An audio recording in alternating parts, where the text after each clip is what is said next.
Dua pelaku begal bersenpi yang viral saat merampok seorang warga di Siang Bolong ditangkap polisi. Dari tangan pelaku, polisi menyita barang bukti senjata api rakitan beserta 4 peluru dan 2 unit sepeda motor. Kamera pengawas yang berada di Jalan Putri Kembang Dadar, Kecamatan Ilir Barat 1 Palembang merekam detik-detik perampokan terhadap seorang warga beberapa hari yang lalu.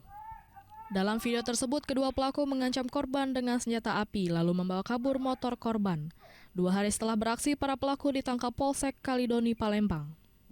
Kedua pelaku yakni M. Rudiansyah dan Yusmansyah warga Kecamatan Seberang Ulu 1 Palembang. Kedua pelaku ditangkap polisi yang sedang berpatroli saat hendak merampok seorang wanita di kawasan Kalidoni. Saat proses penangkapan, petugas dan kedua pelaku sempat berkelahi, namun jumlah anggota yang lebih banyak mampu menangkap keduanya.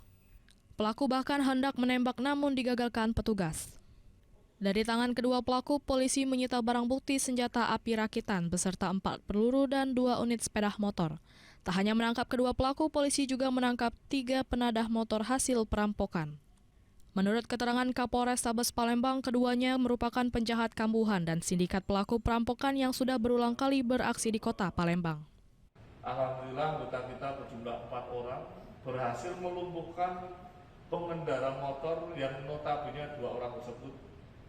Dan pada akhirnya salah satu pengendara motor tersebut sempat hampir mengeluarkan sebuah barang dari tasnya. Namun berhasil kita lakukan pengamanan. Dan pada akhirnya kedua pengendara tersebut kita lakukan penangkapan di TKP. Dan setelah kita lakukan pendalaman, ternyata di tas yang dimiliki tersebut tersimpan 1 buah senjata api.